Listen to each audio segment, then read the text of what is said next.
أخيرة قصيدة جديدة انكتبت عن علاقة واقعية لشخصين أحبوا بعضهم. تجربة خاصة يعني؟ تجربة حقيقية يعني عفوا خاصة بيك لو تجربة؟ لا تجربة نعم. يعني لأصدقاء مقربين. نعم. أنت مثل ما تعرف أن الشاعر يعني ينقل لو يكتب. نعم. مو فقط تجارب. نعم. عموما قصة لشخصين أحبوا بعضهم. تقدم الخطبة، هذا الشخص تقدم الخطبة الابنية ما يقارب أكثر من 5 مرات أو 6 مرات، فكان الرفض من قبل أهلها. نعم. شنو السبب سيدي؟ بسبب خاص يعني. فور فترة تقدم لها غير شخص، أهلها وافقوا.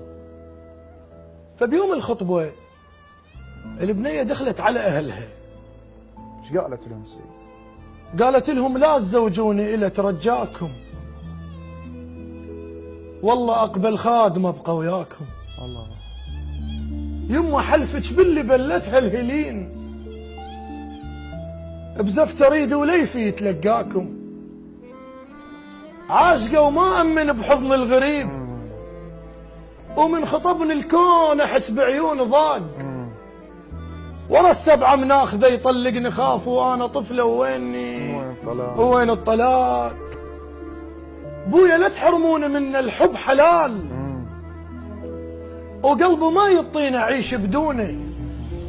انا يمكن بس جسد مو بيتي هذا، عندي كم غرفه بسواد عيونه. الله. زلمه ما كض شعره مني. انا يمكن بس جسد مو بيتي هذا، عندي كم غرفة بسواد عيونه. زلمة ما كض شعره مني، تربى خوش. قال لي اللي يقدر الحب ما يخونه، يستحي. ويم باب نسمع من يفوت صوت دقة قلبه بالرازونة. الما بكى على فراق ولفه يستحي. ويم باب نسمع من يفوت صوت دقة قلبه بالرازونة. الما بكى على فراق ولفه يظل ذليل، وراسه ينزل شي ثقيله جفونه. ربي لا تكبر، نريد طفل اعيش.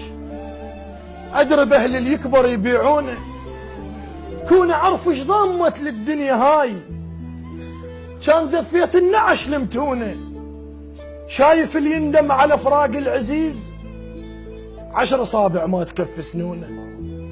آخ يا عوز ايش لعبت بعقل أبوي، وقاموا بفلوس وذهب يطونه. آخ يا عوز ايش لعبت بعقل أبوي، وقاموا بفلوس وذهب يطونه. ليش يا دنيا اللي يحب محبوبه صار يدق باب البيت ويطردونه؟ شنو ذنبي ببدلته اتشفن واموت، ونعش اشوفه ببرقعي يغطونه.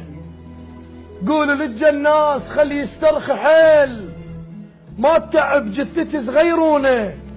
وذمه ريد بقبر باكر من نموت. عطر ولف وياي خيد فنونه.